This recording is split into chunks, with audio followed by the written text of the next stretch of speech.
Assalamualaikum dan salam sejahtera kepada semua penonton Pustaka Negeri Sarawak Channel.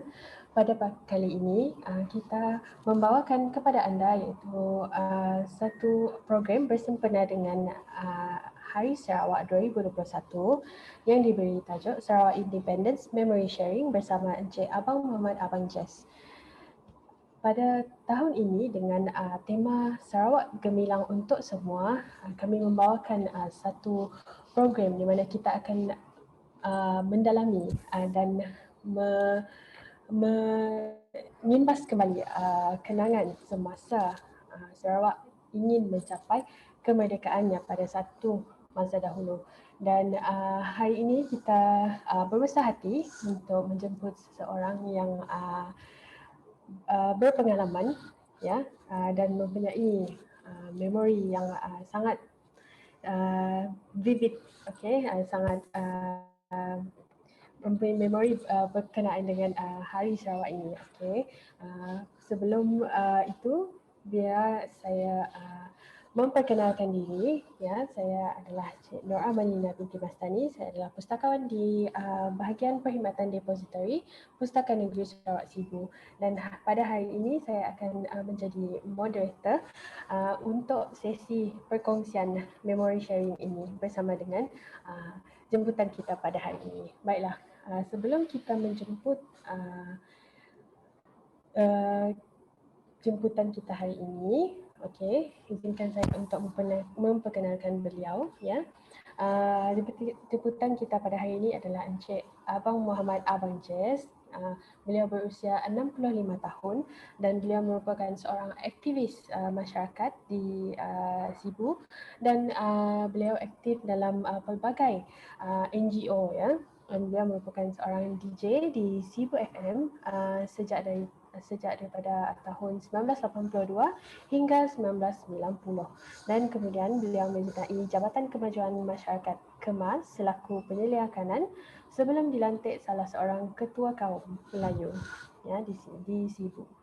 Dan selain itu beliau pernah aktif dalam seni, budaya dan kesusasteraan dan menubuhkan angkat iaitu Angkatan Karyawan Kawasan Tengah dan pernah dinobatkan sebagai pengarah terbaik drama dalam Festival Drama 2000 di Sarawak. Dan beliau berhasil mementaskan drama Miracle di Matic KL dengan grup Tester Miracle yang dipimpin oleh beliau. So, tanpa melengahkan masa lagi, mari kita menyebut Encik Abang Muhammad Abang Jess untuk sesi perkongsian memory sharing bersama beliau. Dipersilakan.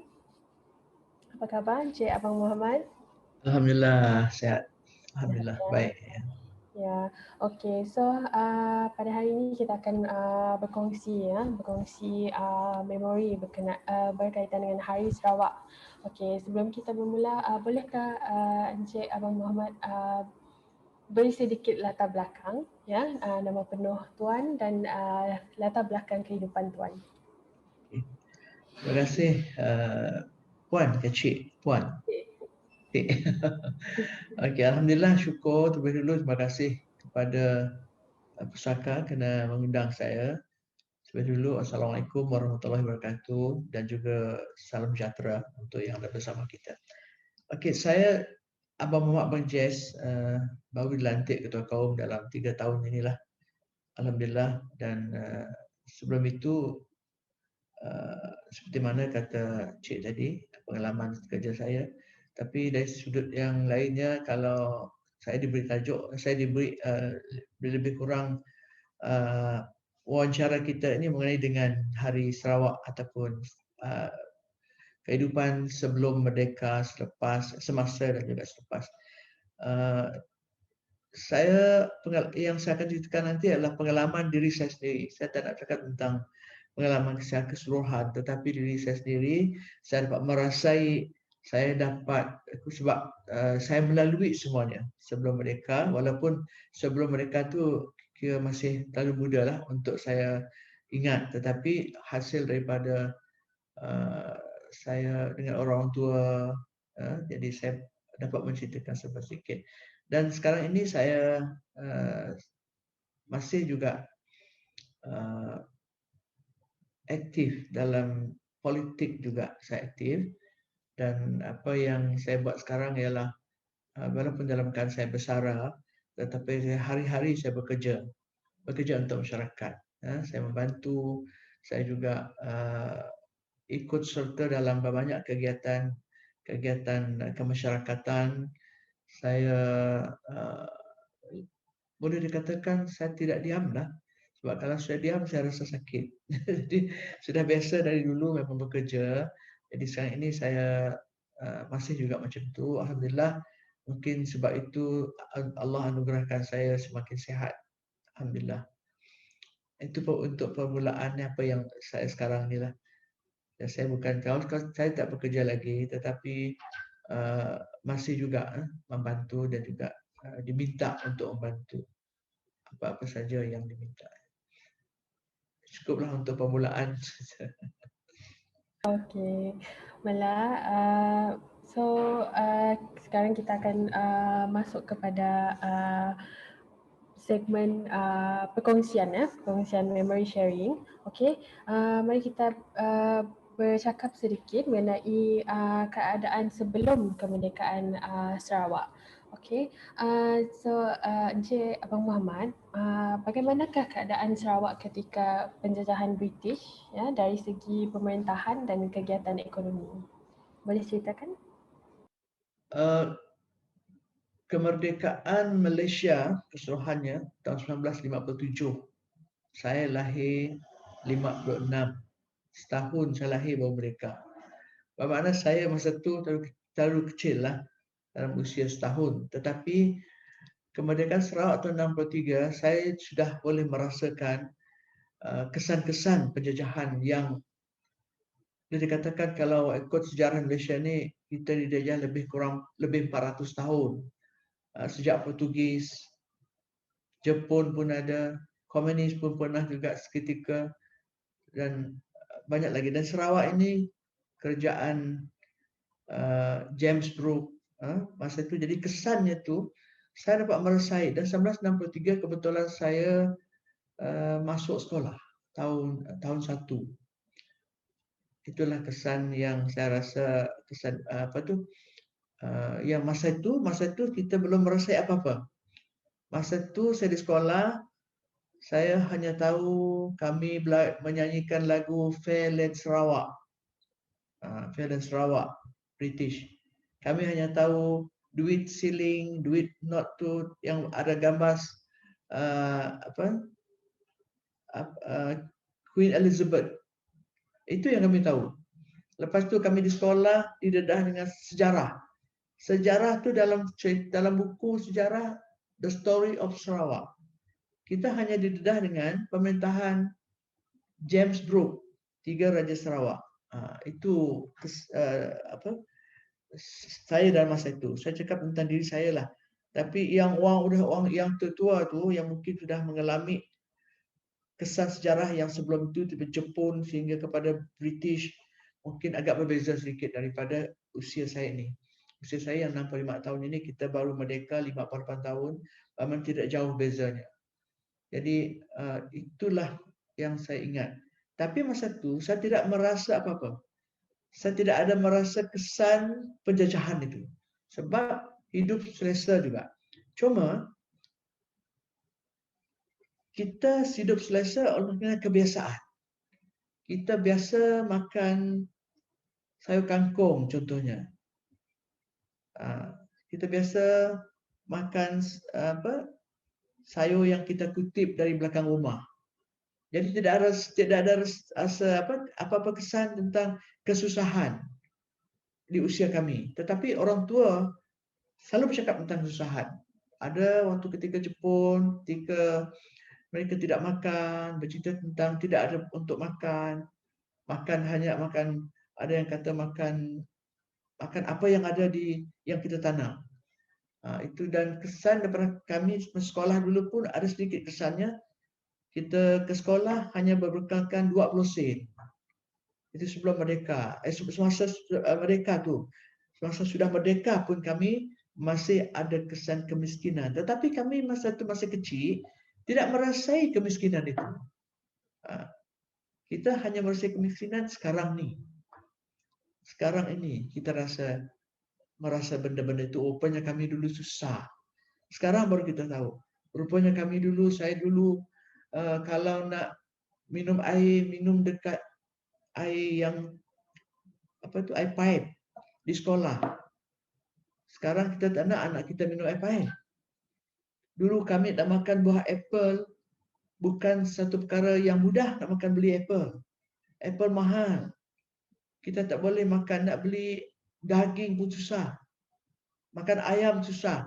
Dulu ikan bilis murah. Orang kata makan ikan bilis, makan ayam tu orang kaya. Makan ikan bilis tu orang miskin. Sekarang dah berubah. Ikan bilis tu mahal, ayam jadi murah. Itu perbezaan kami dulu.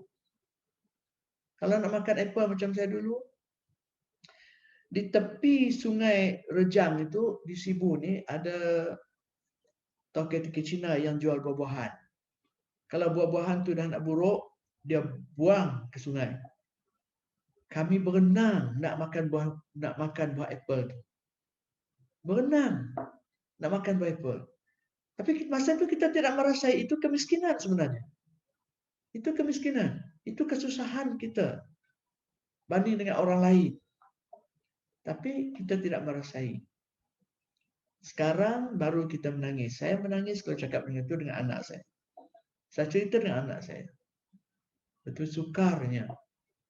Baju sekolah 1 minggu tidak bertukar. Tidak bertukar. Kasut sekolah kadang-kadang pakai slipper. Beg sekolah tidak ada. Pensil sampai habis kita rautkan. Bukan macam sekarang. Beli tukar, beli tukar.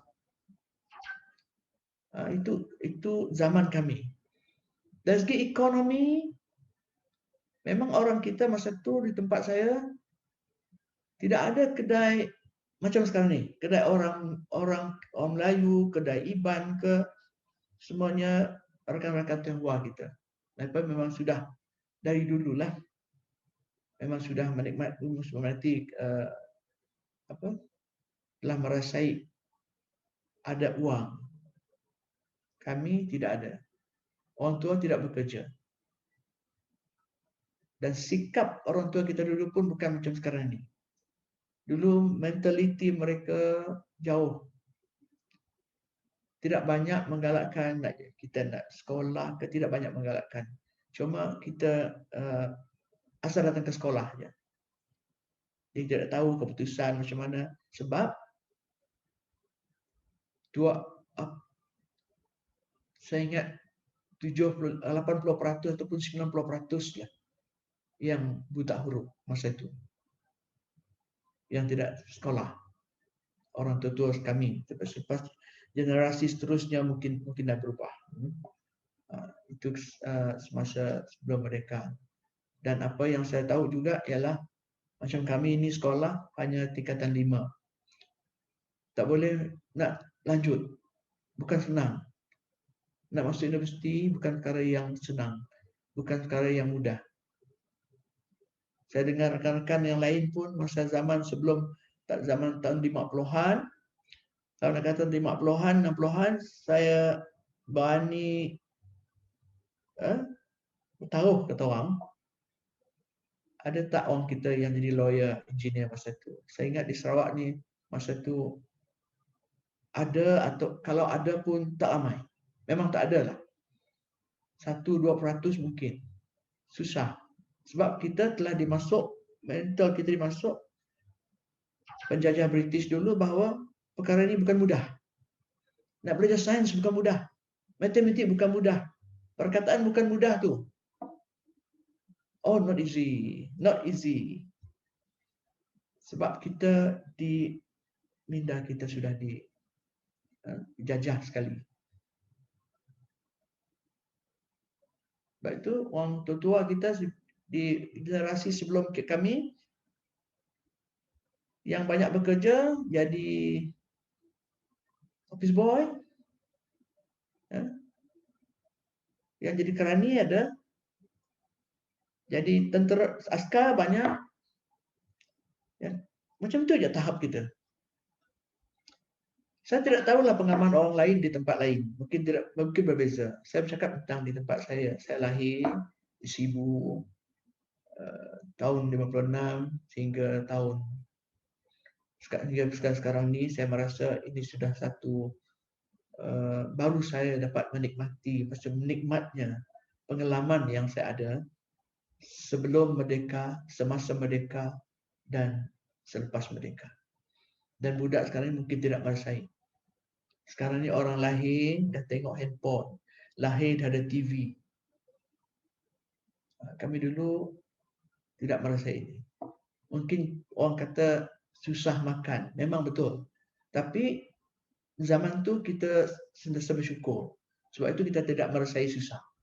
Makan nasi dengan orang kata garam pun sedap. Makan nasi tak ada lauk pun sedap. Itu sebab kita tidak merasai. Kalau sekarang ni berulang balik kita tidak mau. Kita dijajah semula. Kalau kita dijajah semula macam dulu, saya ingat banyak yang tidak dapat hidup. Sekarang ni PKP pun orang susah nak hidup. PKP ni saja. Tidak boleh beli, tidak boleh jual, tidak boleh keluar. Pun kita rasa macam-macam yang kita dengar. Saya sudah bersyukur lah sebab saya dah merasai susah. Susah dan dirasai segalanya. Bukan senang. Kalau saya cerita balik pun, ada generasi baru mungkin tidak percayalah. Mungkin mereka kata, selalu saya dengar lah. Itu dulu. Sekarang lain. Tapi apa yang kita nak ialah, dari dululah kita dapat belajar sekarang ni. Belajar menghadapi kesusahan. Belajar supaya kita tidak lagi dapat dijajah. Sekarang ni pun kita dikhawatir juga penjajahan bentuk lain. Mungkin penjajahan dari segi minda. Sekarang ni pun kita lihat, generasi baru pun kita lihat, tidak nampak sangat mereka dapat merasai bahawa bersyukurnya kita telah merdeka. Okey, Puan, Cik. Okay. Itu dululah. Nanti kalau saya ingat balik saya akan. Ya, faham. Jadi itu adalah untuk keadaan Sarawak ketika itu sebelum kemerdekaan Sarawak. Adakah ada tak kenangan atau pengalaman hidup Tuan sebelum Sarawak mencapai kemerdekaan itu? Ada tak kenangan yang Encik masih ingat sampai sekarang? Kenangan sebahagian tadi dah kenangan saya, tapi yang dapat saya ingatlah kenangan sebelum merdeka itu, contohnya apabila orang tua masih ada, kenangan ini tidak dapat kita lupakanlah. Baru sekarang saya terfikir bahawa kita tidak dapat balas budi orang tua kita. Sekarang ini kita rasa menyesal, orang tua dah tiada, saya sudah tak ada ibu bapa, rasa kesal sebab kita tak dapat memberi khidmat yang terbaik untuk ibu bapa kita. Tidak dapat membalas budi baik orang tua kita. Dulu orang tua menjaga kita macam menatang minyak yang penuh. Betul. Sakit sikit kita, orang tua macam gelisah, risau. Dan masa tu bukan mudah nak pergi ke macam sekarang ni. Nak pergi klinik ada swasta, dulu tidak ada. Bukan senang kita nak dapatkan ubat. Kita hanya pergi hospital, demam, makan ubat demam. Itu saja.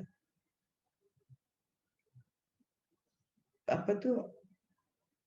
Dari segi perubatan kita dulu, saya pun tidak berapa ingatlah setinggi mana tahap kita dulu dibanding dengan sekarang ini. Mungkin juga macam yang kita dapat lihat sekarang ni lah. Sekarang ni kecanggihan peralatan tu dapat membantu banyak pesakit-pesakit, dan dulu saya tidak nampak benda-benda itu. Saya tidak tahu tentang penyakit-penyakit seperti sekarang ini. Tidak dengar pun tentang penyakit kanser dan sebagainya. Dulu hanya tahu kepercayaan orang dulu, kalau sakit sikit, kalau stroke seluruh badan, buatan orang. Itu yang kita tahu dulu. Buatan orang. Oh, kena kenan lah, kena ganggu iblis lah, macam-macam. Itu kepercayaan orang dulu lah. Tapi memang mungkin ada betulnya juga. Tapi tidak terfikir tentang itu stroke. Itu kena oleh kerana darah tinggi. Oleh kerana kita makan garam. Nah, dulu garam tu memang makanan kita. Banyak makan gula. Dulu kita tak tahu kucing manis, tidak pernah dengar. Yang dulu yang popular dulu adalah malaria, gigit nyamuk. Malaria susah diubat. Penyakit TB banyak. Taun cepat merebak. Jangkitan. Nah, itu pengalaman yang saya tempuhi lah. Dan masa di sekolah pun kita ada, saya masih ingat lagi, ada injection. Itu saja yang saya ingat. Injection BCG, apa lagi, polio dan sebagainya lah. Yang kita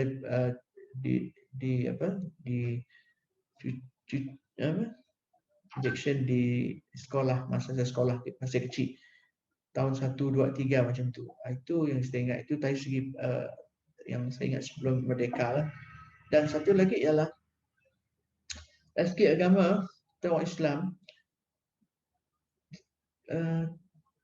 saya apabila sudah berusia 7-8 tahun baru dapat tahu ada sekolah agama, yang saya masuk sekolah agama, Madrasah Islamiah Sibu. Sebelum itu pun dari Ustaz rakan dari Semenanjung, Allahyarham, Ustaz Ibrahim dan juga Ustaz Hasan yang mengajar kami di sekolah rendah. Itu baru kita dapat belajar agama. Dan biasa kita mengaji. Yang lainnya pada Ain kita belajar di sekolah agama di tempat di Abang Ali School. Abang Ali School lah satu-satunya sekolah Melayu, tapi di bawah Majlis Bandar Sibu, SUDC nombor 1 sekolah tempat tukar Abang Ali School di bawah Kementerian Pelajaran masa itu. Itulah sekolah Melayu yang ada di Sibu masa itu. Di situlah orang Melayu, orang kampung sekolah. Di situlah kita pengalaman di sekolah darjah 1 tahun 63 sehingga darjah 6. Kita ada command entrance. Selepas command entrance, banyak orang kita yang tidak dapat menyambung sebab gagal. Dulu kalau tidak gagal command entrance, kita tidak boleh pergi ke tingkatan 1. Yang ada adalah sekolah private. Dulu sekolah-sekolah menengah tidak banyak, memang tidak ada. Yang banyaknya sekolah mission, sekolah Kristian, dan orang Melayu pun sekolah di sana. Tapi pencampuran tu alhamdulillah lah sehat, kerana kita dapat kenal dengan bangsa lain. Dan juga sekolah lainnya tidak ada. Cuma itu dari segi pendidikan yang saya ingatlah selepas 63, selepas mereka, belum lama sebelum mereka. Tapi kesan kemerdekaan tu, kesan penjajahan tu masih ada kita rasai lah zaman tu. Soal makan minum memang bukannya mewah, tapi dapat makan. Bukan mewah, dan seperti yang saya katakan tadi lah, nak makan buah import bukannya mudah, kita ada buah tempatan. Tapi yang mewahnya ialah kita boleh makan apa saja. Contohnya kita nak makan ikan, ambil ikan dalam sungai, ada. Ambil udang, banyak masa tu. Udang senang dapat, ikan senang dapat.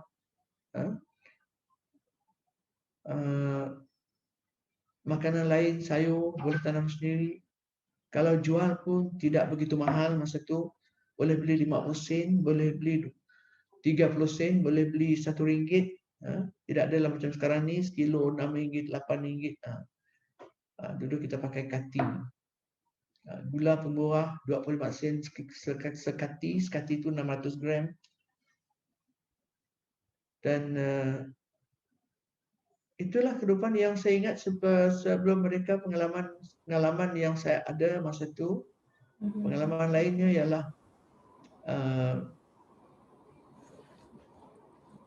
dari sudut pergaulan, kita bergaul dengan mengikut kelompok kita sendiri, walaupun kita orang hubungan kita dengan Iban, dengan rakan Cina kita tidak ada masalah.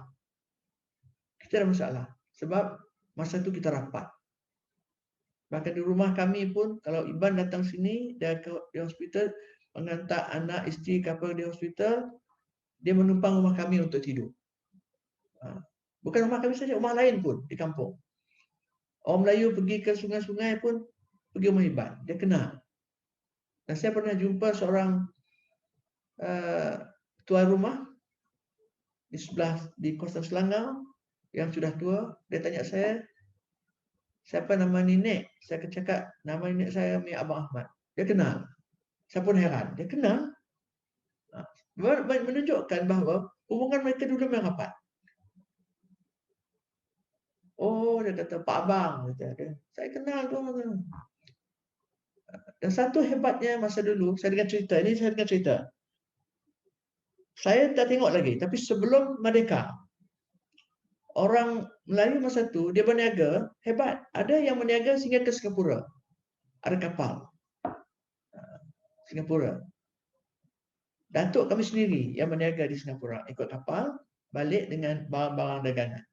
Pergi sana, bawa barang sini, pergi ke Singapura dijual. Kita menggunakan kapal. Dan seorang yang tinggal di Kampung Hilir, saya dicerita oleh Tuan Haji Hamdan Rais, beliau adalah sejarawan kita di Sibu ni. Dia kata, Nahkoda Adam, Kapten Adam yang bawa kapal tu, orang Sibu. Sudah ada bisnes ke luar negara. Itu kehebatannya. Tapi tidak kaya lah, tidak begitu kaya macam sekarang ni. Dulu kaya berdagang saja, pertukaran barang dagangan. Itu saya dengar, ini saya diceritakan. Dan banyak cerita orang tua dulu, memang dulu pasar kita pasar kayu dan dah terbakar, dan baru-baru akhir tahun 50-an baru ada pasar batu.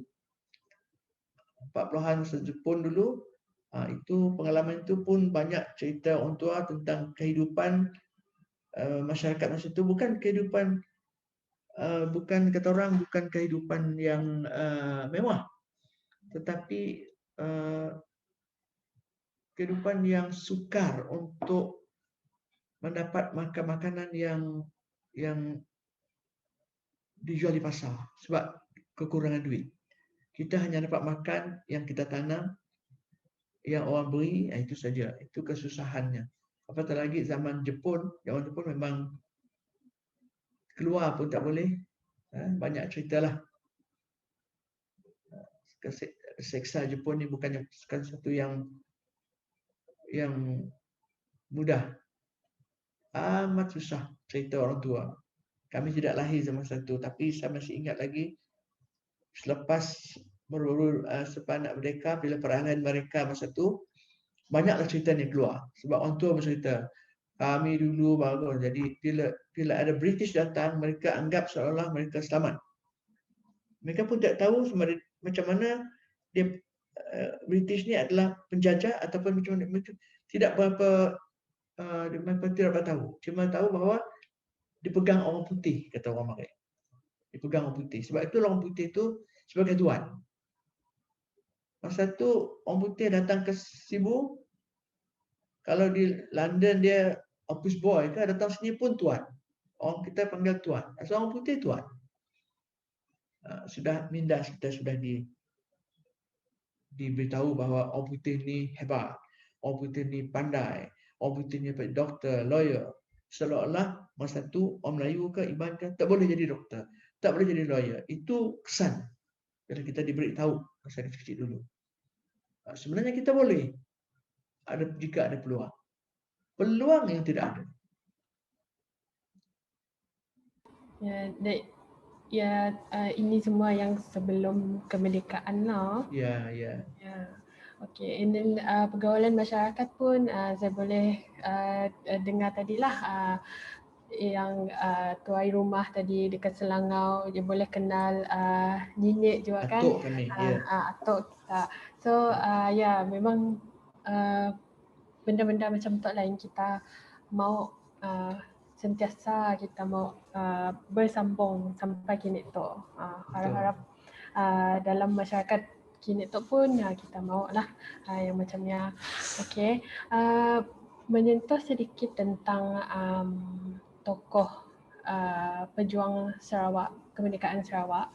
Boleh ceritakan sedikitkah tentang tokoh pejuang Sarawak yang Tuan kenal dari segi kepribadian tidaknya dan apa latar belakang tentang tokoh pejuang Sarawak untuk mencapai kemerdekaan? Kalau cakap tentang kepribadian, saya tidak jumpa mereka ni kebanyakan dah. Tapi yang ada saya jumpa adalah keluarga saya sendiri lah. Macam bapa saudara saya, Abang Han bin Ahmad merupakan salah seorang rakan karib seorang kumpulan pejuang yang kita kenal di Sibu ini, Rosli Dobi masa tu. 4 orang yang kena hukum bunuh oleh British. Rosli Dobi, Moshidi Sidek, Awang Ramli, Bujang Suntong. Rakan-rakan mereka adalah banyak orang Sibu semualah, kebanyakan orang Sibu. Dan sekarang ini ada keluarga mereka, ada yang masih hidup, ada yang sudah tidak ada lagi lah. Ada yang baru meninggal. Contohnya bapa saudara saya juga ialah Tuan Haji Yusuf Rais, baru saja meninggal tahun ini atau tahun lepas, tak ingat lagi berapa bulan lepas. Dan bapa saudara saya pun dah lama meninggal. Dan ada orang sekampung kami, Abang Ahmad dan banyak lagi lah. Ada yang masih berada di mengikut keluarga mereka di Kuching dan sebagainya, di tempat-tempat lain. Dan pengalaman tokoh-tokoh yang saya ingat tu ialah saya diceritakanlah oleh sama juga orang sama, Tuan Haji Hamdin Rais. Sebab Hamdin Rais ini adalah adik kepada Tuan Haji Yusuf Rais yang pernah dipenjara. Dan bapa saudara saya, Abang Han, dipenjara 15 tahun oleh kerana kes pembunuhan Duncan Stewart oleh Rosli Dobi. Dan kalau cakap tentang kepribadian, saya hanya mendengar cerita bahawa mereka ini adalah semangat jiwa mereka itu adalah jiwa yang sangat cintakan tanah air, cintakan Sarawak. Sebab tu mereka menentang penjajahan British. Sebab semasa pemerintahan Raja Brooke, keluarga Brooke di Sarawak ni, janji sebelum itu ialah sedengarkan bahawa selepas 100 tahun Sarawak ni akan diserah kepada orang Sarawak. Tetapi sebaliknya diserah kepada British. Maka mendapat tentangan daripada penduduk Sarawak, terutama sekali di Sibu. Di Sibu lah seorang governor Sir Duncan Stewart dibunuh oleh kumpulan pemuda ni. Kumpulan pemuda yang mungkin agak agresif sedikit daripada semangat mereka ni. Banyak sebenarnya kumpulan, bahagian orang tua-tua, bahagian pemuda mereka tubuhkan, kata silap saya lah, Gagak Hitam, satu kumpulan mereka sendiri. Daripada kumpulan yang rukun satu lagi Badan Pergerakan Pemuda Melayu, PPM pun ada masa itu. Itu semua semangat semangat orang muda masa itu nak menentang British. Itu yang saya dengar lah, tokoh-tokoh seperti Sidobi itu memang berusia belasan tahun, 17-18 tahun. Masanya membunuh pun 18 tahun. Dan tahun 1949. Tahun 40-an tu, zaman 40-an tu, saya dengar cerita mereka ni, masa tu tiada aktiviti lain. Mereka ada persembahan seni di kampung, bangsawan kata kita, orang Sarawak. Bangsawan. Dia mereka ada buat drama dan sebagainya. Melalui itulah mereka meluahkan perasaan. Melalui drama, melalui puisi dan sebagainya lah, menggunakan seni sebagai senjata untuk menentang, menunjukkan perasaan dalaman mereka tentang anti penjajahan ini. Itu yang saya tahu, tokoh-tokoh yang saya dapat tahu, dan mereka ini kepribadian mereka memang taat, taat, dia rajin belajar. Memang ada hasrat pemikiran saya lah, mereka masa tu mungkin jiwa mereka ingin nak menentang, tetapi mereka tahu bahawa mereka tidak dapat melawan kehebatan British masa tu dengan kepakaran mereka, dengan lawyernya, dengan ketua polisnya, dengan jadi mereka tidak dapat. Mereka terpaksa belajar. Jadi mereka mengambil kesempatan ini untuk mencari cara lain untuk menentang British masa tu. Tapi alhamdulillah setelah walaupun agak sedihlah bagi kita kena kematian seorang gubernur yang dibunuh oleh seorang, tetapi ada 4 orang yang kena gantung. Dalam perbicaraan yang begitu lama dan tanpa ada peguam untuk yang membela kita, tapi ada, saya tidak pastilah peguam bela siapa peguam bela kita, tapi bukan orang kita. Tapi seolah-olah kita telah dituduh semua yang pejuang-pejuang tu telah dituduh sebagai bersubahat, maka kena penjara. Memang ada kumpulan penentang, memang ada gerakan apa tu, PPM dan sebagainya lah, gagak hitam dan sebagainya. Tetapi mereka tidak dapat membuktikan,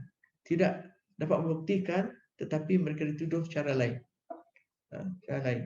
Itu saya tidak faham tentang perundangan zaman British dulu lah. Tapi itu yang saya dapat ingat, tokoh-tokoh perjuangan yang saya kenal di Sibu ni lah. Dan selepas itu kita ada apa kata orang, kita ada semangat itulah yang dibawa kepada zaman kami. Zaman kami kalau saya buat persembahan pun tidak lain mesti soal Rusi Dobi. Soal pembunuhan Rusi Dobi, pembunuhan governor, tentang penjajahan, tentang Jepun. Semua berkisar kepada sejarah lama itu tentang James Brooke. Kita bergiat dalam seni, maka lahirlah puisi-puisi, lahirlah drama-drama, lahirlah persembahan yang menunjukkan bagaimana keadaan sebelum mereka dan semasa kita dijajah dulu. Itu di peringkat usia kami, generasi kami. Generasi sebelum itu lagi hebat cerita mereka. Tapi saya hanya dapat penceritaan daripada yang saya tahulah. Saya dengar, saya tidak berani nak bercerita, saya takut benda-benda tidak betul.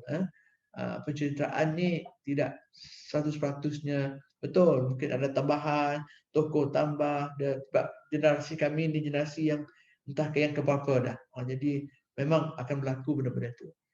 Itu saja yang saya dapat terangkan kalau tanya tentang tokoh perjuangan tanah air yang ada di Sibu ni. Saya masih teringat dengan sajak yang direka oleh Dinsman, sajak mengenai Sibu. Kalau saya masih hafal, saya nak baca sikit. Ada orang kata ia kota Hong Kong. Ada orang kata ia kota Taikun. Ada orang kata ia kota Paris. Ada orang kata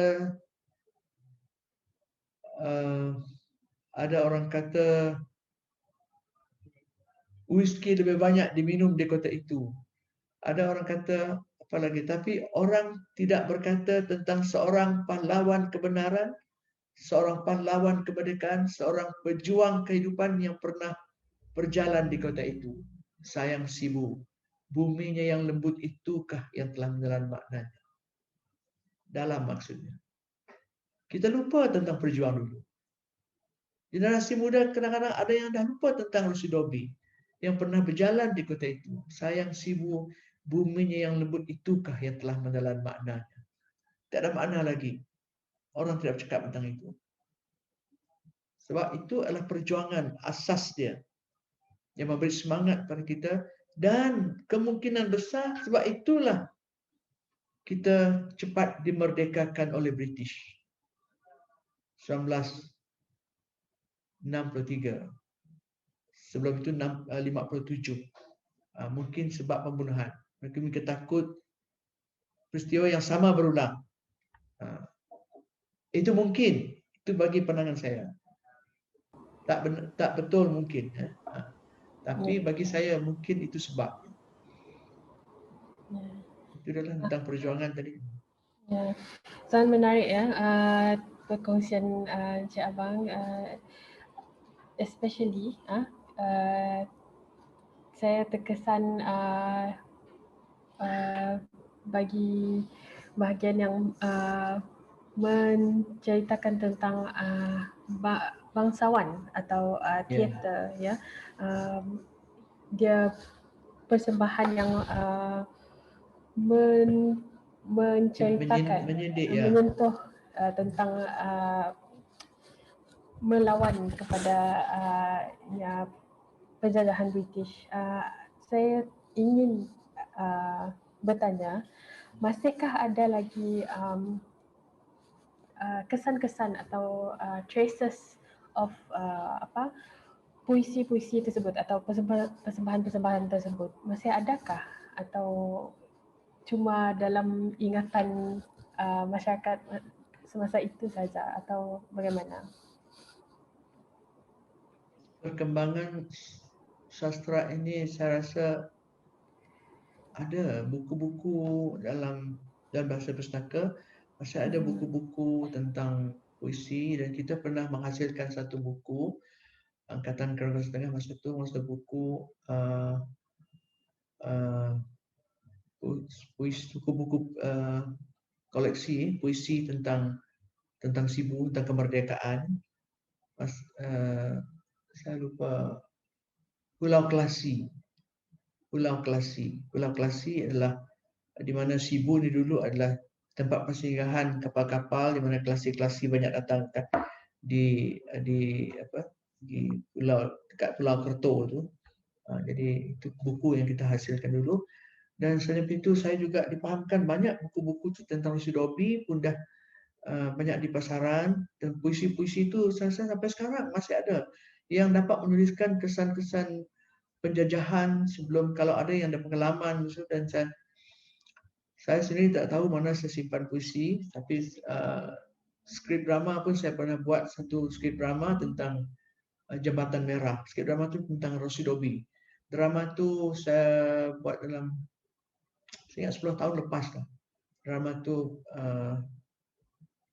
saya tajukkan sebagai Jambatan Merah kerana Rusidobi masa tu, sehari sebelum dia saya diceritakan oleh Tuan Haji Yusuf Rais, Ayanda dari Yusuf, Allah Yarham, dan Tuan pernah menyanyikan lagu Jambatan Merah.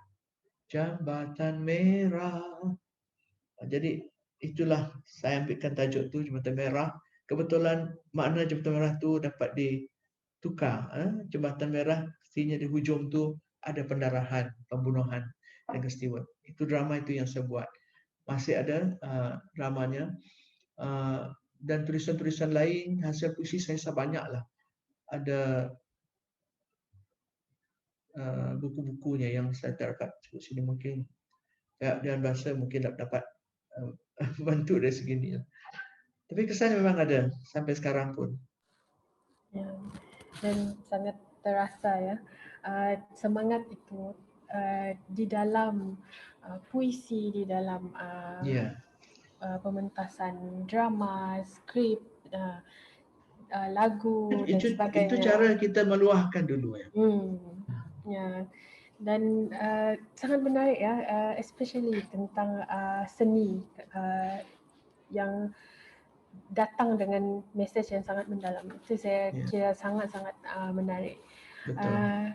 Dan ia dapat seperti saya, generasi yang lebih muda dan tidak pernah melalui zaman-zaman begitu, saya kira yang seni-seni yang membawa maksud seperti inilah yang boleh membawa pengajaran kepada generasi baru lah. Betul. So kita dah bercerita tentang sebelum kemerdekaan, ya, dan kita sudah mengimbau kembali apa yang berlaku pada masa itu. Boleh kita teruskan kepada saat-saat semasa kemerdekaan Sarawak ya. Boleh Tuan ceritakan pengalaman dan perasaan Tuan ketika Sarawak sudah mencapai kemerdekaan. Mengenai dengan apa itu, kehidupan ataupun Uh, lepas kemerdekaan semasa semasa. semasa dapat tahu Sarawak sudah merdeka, apakah pengalaman pada masa itu, apakah perasaan Tuan pada masa itu, dan apakah saat yang paling diingati semasa saat atau momen sudah mencapai kemerdekaan tersebut? Kalau cakap tentang momen semasa Sarawak merdeka tahun 1963, mungkin saya tidak dapat bercerita kerana masa itu usia saya 7 tahun. Masa itu zaman seronok. Tidak langsung kesan Sarawak merdeka kah, tidak merdeka kah tahun 1963, sebab itu masa itu 7 tahun. Yang saya dapat tahu ialah kami didedah dengan benda-benda yang masih juga sama dengan selepas merdeka. Orang kata 63 tu mereka mungkin hilang kesan-kesan penjajahan, dari segi kurikulum sekolah dan sebagainya. Tapi tidak. Ianya berterusan. 63, 64, 65, 66, 67 masih kita nyanyikan lagu Fairland Sarawak. Masih kita didedahkan dengan wang ringgit British masa itu, Queen Elizabeth. Masih kita nyanyi apa tu? Tapi cuma yang tidak ada ialah tidak ada lagi Union Jack dikibarkan, bendera British. Itu kita ada bendera Sarawak, betul kita merdeka, bendera Sarawak yang hitam, putih, merah. Tapi masih ada crown di tengahnya. Masih ada Queen Elizabeth di tengahnya. Itu yang saya ingat. Jadi selepas 10 tahun, sebab apabila kita merdeka tahun 63, tahun 57, di antara syarat British kepada Tunku Abdul Rahman ialah dia beri tempoh 10 tahun. Tolong betulkan saya kalau penceritaan orang pada saya ini salah. 10 tahun, kalau tidak ada perkara yang berlaku dalam tempoh 10 tahun, 63, 63, 10 tahun, bermakna Sarawak ini, Malaysia ini, tidak macam ni. Kalau dalam masa 10 tahun tu akan berlaku perusahaan kaum, sebab British masa itu tidak percaya. Macam mana Malaysia boleh hidup dengan berbangsa-bangsa. Ada Melayu, ada India, ada Cina, ada Iban, ada etnik-etnik group. Macam mana boleh hidup. Jadi dia cuba 10 tahun. Tapi selepas 10 tahun berlalu, maka kita berjaya memerdekakan tanah ini. Baik itu ada sambutan 10 tahun merdeka. Itu sambutan 10 tahun Sarawak merdeka dan Malaysia, saya ingat. Maka inilah yang saya dapat tahu bahawa di antara mereka yang tidak merdeka tu kita berjaya 2 tahun sebab kita tidak ada rusuhan kaum. Hanya selepas 13 Mei tahun 1969, itu baru ada nasib baik terlepas pada 10 tahun tadi. 57, 10 tahun. 57 hingga tahun berapa tu? Kalau 10 tahun. 67. Tahun. Jadi kita lepas, jadi nasib kita kalau tidak kemerdekaan kita mungkin digantung semula. Tapi kita dah merdeka. Dan sambutan Sarawak 10 tahun itu saya ingat. Kita sambut dengan meriah sekali. Masa tu Tun Abdul Rahman Yaakob jadi Ketua Menteri, kalau saya tak silap lah. 10 tahun merdeka tu kita sambut dengan begitu meriah di kampung. Kita ada pertandingan pintu gerbang. Saya masih ingatlah, saya masih bujang masa tu. Pertandingan pintu gerbang, kita ada pertandingan-pertandingan lain lah yang masa itu untuk memeriahkan suasana kemerdekaan Sarawak dalam Malaysia. Sebenarnya perubahan Malaysia sebenarnya 22 Hari Sarawak tu 20 Hari Sarawak yang kita raikan ini, yang kita merdeka 22 Julai. Zaman dulu kami tidak didedahkan dengan tarikh itu. Hanya sekarang ini banyak generasi yang baru tahu rupanya Hari Sarawak adalah 22 Julai. Ini kena ingat. Kita sudah tahu ni, kita perlu ingat bahawa itulah hari yang bersejarah untuk kita. Hari untuk kita sendiri. Tidak ada dulu kita meraihkan masa British, masih ada dulu kita raikan Hari Merdeka pun masih ada British bersama kita. Kita menyanyikan lagu masa setiap sekolah, kita nyanyikan lagu Valen Sarawak, kita nyanyikan banyaklah kita masih raikan. Walaupun selepas merdeka, selepas tahun 57, kita masih meraihkan. Dan selepas 63 pun kita masih meraihkan kesan-kesan yang tinggalkan oleh penjajahan masa itu. Saya rasa itu tidak saya berani cakap banyak sangatlah untuk sebab saya pun lahir setahun selepas merdeka. Sarawak 63, saya masih 7 tahun. Dan ini dapat dibantu oleh orang yang lebih tua dari kami lah. Cerita tentang pengalaman yang mungkin lebih menarik, pengalaman yang mereka ceritakan daripada apa yang saya dapat ceritakan. Okey, Cik. Ya, okey. Baiklah, Tuan dah berkongsi ya tentang saat kemerdekaan. Yang dapat saya fahamkan adalah tak banyak perubahan ya. Ya. Sebelum dan selepas semasa dan masih lagi mengekalkan gaya hidup semasa penjajahan British, tetapi setelah beberapa tahun yang kemudian saya kira baru ada perubahan sedikit demi sedikit. Dan ya betul kata Tuan tadi, di mana 22 Julai Hari Sarawak ini pun masa saya kecil pun tidak didedahkan dengan tarikh yang bersejarah ni ya, 22 Julai. Tapi sekarang kita sudah ada kesedaran dan sudah ada bermacam-macam usaha lah yang kita buat untuk menyedarkan masyarakat dan rakyat Sarawak yang kita tidak boleh lupa dengan tarikh bersejarah ini ya, 22 Julai. Dan sebab itulah kita dan kami di Pustakaan Negeri Sarawak juga sentiasa menyumbang kepada usaha untuk memberikan kesedaran kepada orang-orang Sarawak untuk mengingati 22 Julai. Dan salah satu caranya adalah memory sharing seperti inilah supaya mereka boleh mendalami ya apa sebenarnya Hari Sarawak dan kepada dan erti kemerdekaan kepada orang Sarawak lah ya. Okey, so kita sudah bercakap tentang sebelum, kita sudah bercakap semasa dan sekarang kita menyentuh sedikit kepada selepas kemerdekaan Sarawak. So seperti yang Tuan ceritakan tadi,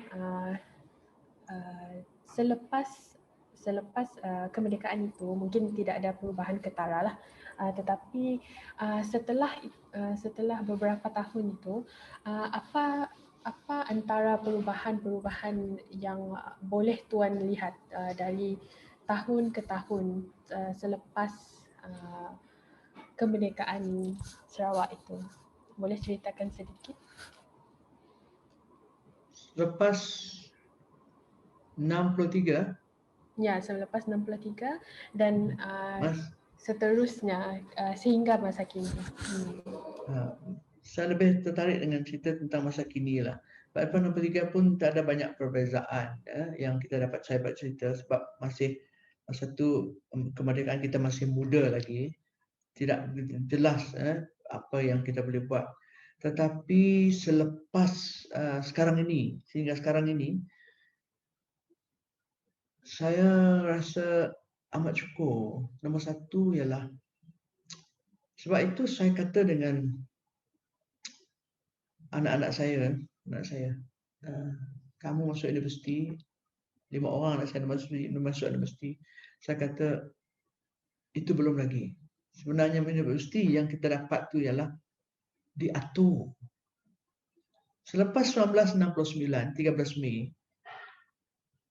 kerajaan baru sedar bahawa dari segi pendidikan kita jauh. Dulu kita hanya ada Universiti Melaya. Kalau tak silap saya, di Singapura satu, di kampung kita Universiti Melaya. Tapi nak masuk Universiti Melaya bukan senang. Tidak ada orang kita masuk universiti tahun 50-an. Di Sarawak. Tak tahulah kalau ada. Hanya selepas 69, maka dalam Majlis Gerakan Negara mewujudkan universiti-universiti khas untuk menempatkan Bumi Putera masa itu. Ini kena sedar. Itu sekarang anak-anak saya jangan sombong, jangan bongkak dengan ijazah yang kita ada, sebab ini belum cukup. Sebab ini adalah simpati kerajaan masa itu kepada orang kita yang suka untuk masuk universiti. Hanya selepas itu kita ada universiti Putera Malaysia, Universiti Pertanian dulu, universiti sehingga ke UiTM, Universiti Teknologi ke Universiti Sains ke Universiti, semua universiti itu lahir selepas tahun 69. Ini kena ingat. Dan apa sebab untuk menempatkan orang Bumi Putera masuk universiti? Sebab taraf pencapaian kita dulu tidak melayakkan kita masuk universiti. Kena ingat. Kalau macam tahun 69 nak masuk universiti, mesti cukup dengan kelulusan yang maksimum yang diberi oleh pemerintah masa itu. Hanya selepas itu dilonggarkan. Maka banyaklah kita diwujudkan UiTM khusus untuk Bumi Putera. Ini kena sedar. Ini adalah hasil kemerdekaan yang kita nikmati. Perubahan besar. Hadiah kemerdekaan yang besar ni. Sekarang kita dapat lihat berapa orang kita jadi doktor. Dulu langsung tidak ada. Sebab sukar masuk universiti. Sekarang universiti kita sendiri. Unimas kita ada. UiTM kita ada. Semua budak kita ada di sana. Sebab itu saya kata, kalau saya pernah berceramah, saya kata di UiTM saya berceramah ketika, saya kata, adik-adik jangan sombong.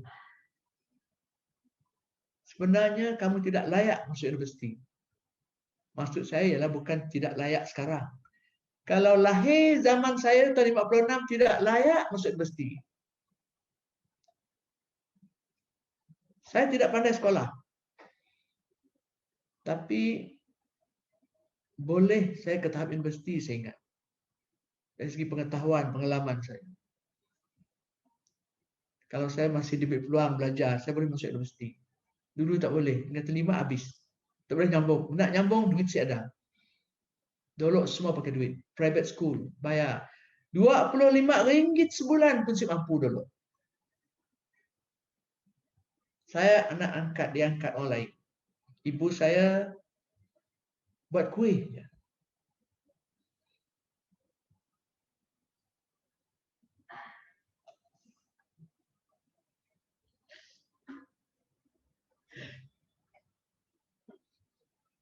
Tidak mampu nak sekolah. Tidak mampu.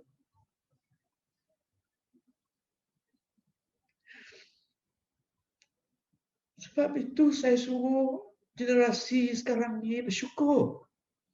Bersyukur. Dapat masuk universiti, dapat sekolah, dapat kerja dengan baik. Apa lagi yang kita nak? Bersyukurlah dengan kerjaan yang telah membina kita ni. Selepas merdeka.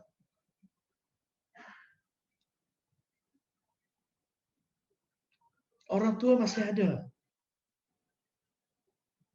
Curahkan khidmat untuk orang tua. Kami tak sempat.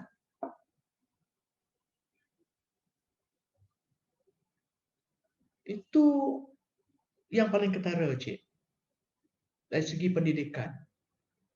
Bukan senang dulu nak tengok sekarang doktor muda-muda lagi, doktor orang kita. Bukan mudah. Ini adalah hasil kemerdekaan. Kita tak boleh lupa. Hari Sarawak yang kita sambut ni, ingat. Istimewa untuk kita, Hari Sarawak. Belum pernah kita dengar sebelum itu. Zaman saya tidak ada, tidak tahu. Hanya dengan menggali sejarah dokumen-dokumen lama baru kita tahu bahawa inilah selepas 20 Julai lah kita totally merdeka. 63 saya katakan tadi masih ada kesan. 63, 45, 6, 7, 8, 9. Sebab itu 13 Mei berlaku tahun 69. Kesan mereka masih. Kekayaan satu kelompok. Kemiskinan kebanyakan 70% orang kita miskin. Bukan senang di luar bandar. Sebut miskin luar bandar. Semua miskin apa? Sebut saja. Miskin pemikiran orang kita. Miskin pendidikan orang kita. Miskin harta orang kita. Masa itu. Kita hanya kaya generasi baru dengan kekayaan baru. Kaya apa? Dadah. Kita yang nomor 1. Masuk pusat sendiri, kita yang paling ramai. Statistik, kalau kita lihat dalam tahun 2014, 15, 16, semua orang kita hebat. Nomor 1.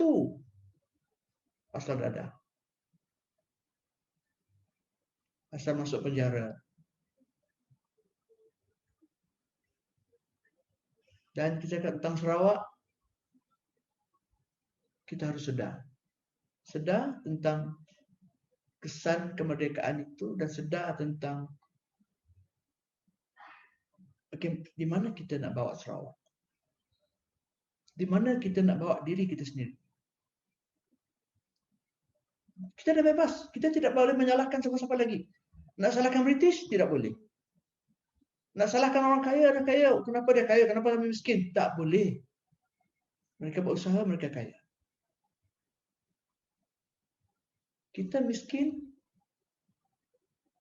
jangan biarkan miskin berterusan. Generasi kita, kalau saya tidak dapat masuk universiti, saya takkan biarkan anak saya tak masuk universiti. Saya mesti mahukan anak saya masuk universiti.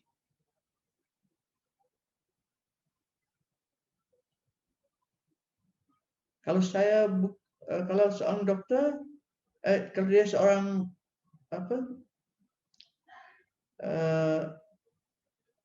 penganggur, dia tak mahu anak dia menganggur macam dia. Bahkan seorang penjenayah pun, dia tidak mahu anaknya macam dia seorang penjenayah. Kena bersedia.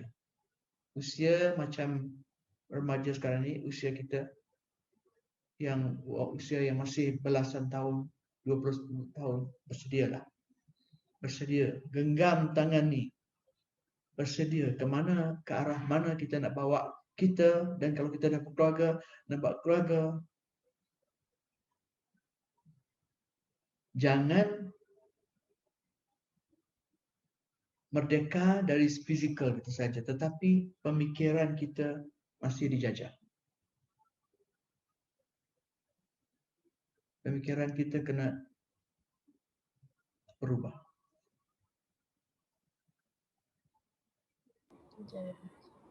Kita cek.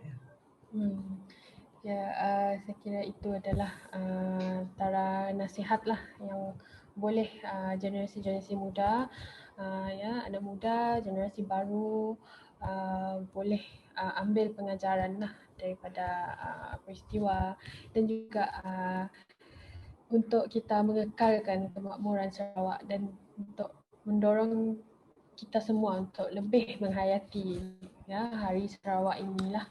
Saya kira itu adalah nasihat dari Tuan, dari Encik Abang Muhammad. Dan mungkin kita boleh ke soalan yang paling akhir di sini, ya. Apakah harapan Tuan untuk negeri Sarawak untuk masa akan datang? Saya teringat kata Allahyarham Tok Nan. Berkali-kali dia pesan, jaga Sarawak. Jadi saya sambunglah.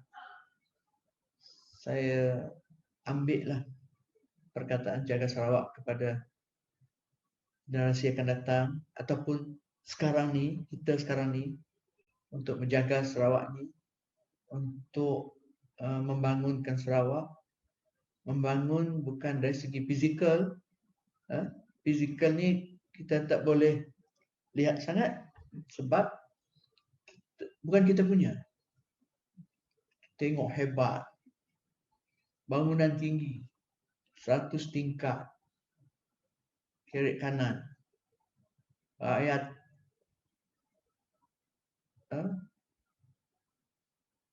kemewahan tu semakin tinggi.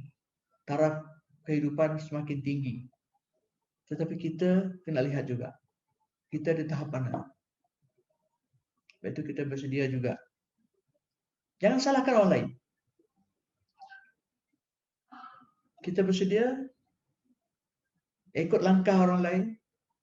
Bersedialah untuk menduduki, bersedialah untuk menghuni bumi yang merdeka ini.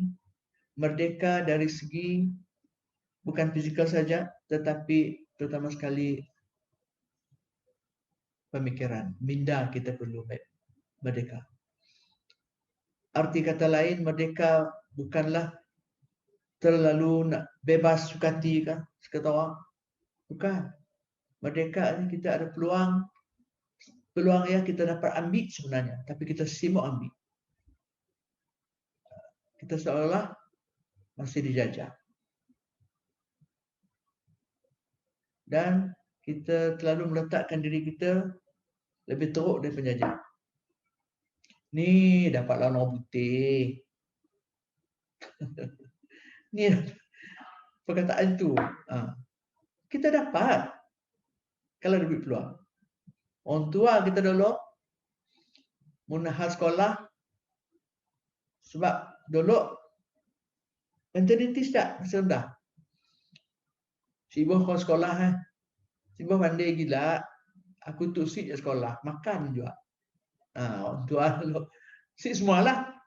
Tapi orang tua sekarang ni si. Orang tua sekarang ini generasi semakin semakin maju tu kita dah berubah fikiran. Kita si mau anak tu si sekolah. Kita si mau anak kita ketinggalan. Mesti belajar.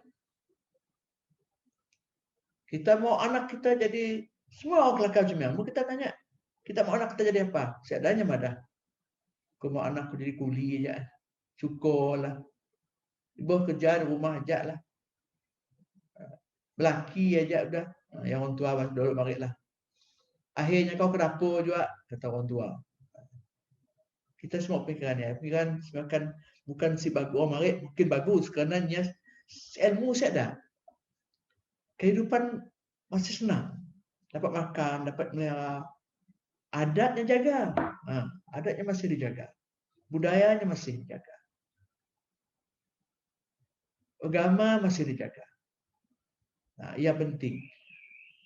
Kemerdekaan tu, pembangunan kita tu mesti selari. Selari. Adat, agama sama dengan ilmu yang kita dapat. Maknanya, mungkin kita jadi lawyer, jadi doktor, solat jangan tinggal. Agama jangan lupa. Bawalah kita maju. Bawalah kita dapat madah kita tu anak merdeka. Menyanyi bukan main. Saya anak Malaysia, tapi lahir si dalam hati. Yang nasihat saya lah untuk jangan bahu. Saya sih menasihat secara umum pun boleh, tapi saya lebih menasihatkan pada anak-anak saya. Mudahan dapat menjadi orang yang sempurna. Sibuk kaya. Senang. Cukuplah senang. Senang hidup.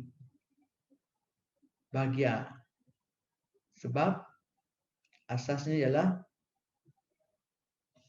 hati lah. Ingat Tuhan. InsyaAllah. berjaya. Saya ajak.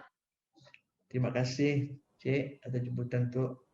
Saya mohon maaf saya batin dan kita maaf saya batin kalau ada yang mungkin salah yang saya sebut, telanjur saya kata, ataupun menyinggung perasaan siapa-siapa yang mengikuti itu, saya minta maaf saya batin. Saya memaafkan semua orang. Itu dah jadi prinsip saya. Saya akan sentiasa memaafkan semua orang. Apa saja, apa saja salah orang. Tapi tolonglah maafkan saya kalau saya tu salah. Terima kasih. Wabillahi taufik wal hidayah. Wassalamualaikum warahmatullahi wabarakatuh. Terima kasih Encik Abang Muhammad Abang Jess atas perkongsian beliau sebentar tadi.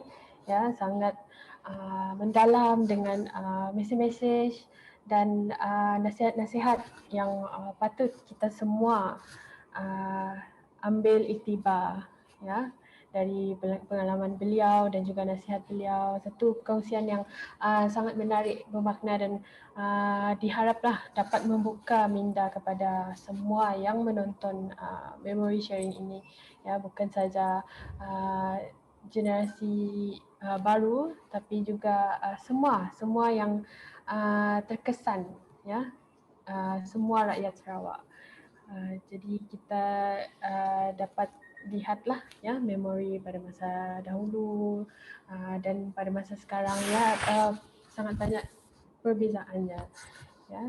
So apa yang saya dapat simpulkan di sinilah, saya sebagai salah seorang generasi baru duduk di sini mendengar cerita Encik Abang Muhammad, saya rasa amat terkesan dan saya rasa macam banyak benda yang sebelum ini mungkin saya tidak pernah hargai, tapi sebenarnya jika dilihat kepada sejarah kita kepada zaman dahulu kala, seperti yang Encik Abang Muhammad katakan tadi, banyak benda sebenarnya yang perlu kita sebagai rakyat Sarawak perlu bersyukur, perlu melihat dari sudut yang positif dan lebih bersemangat lagi untuk membangunkan Sarawak supaya kita dapat mencapai tema pada tahun ini, iaitu Sarawak Gemilang untuk semua.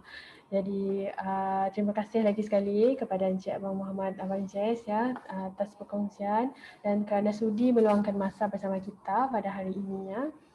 Terima kasih banyak-banyak dan jika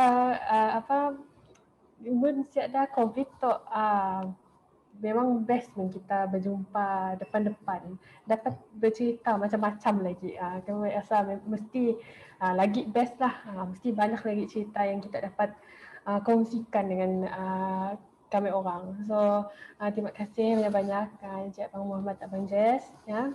Semoga Encik Abang Muhammad diberi kesihatan dan dapat berkongsi lagi lah dengan kami orang. Okey, terima kasih. Semoga kerjasama itu dapat diadakan lagi pada masa akan datang dan terima kasih kepada semua yang menonton Sarawak Independence Memory Sharing bersama Encik Abang Muhammad Abang Jess sempena sambutan Hari Sarawak 2021.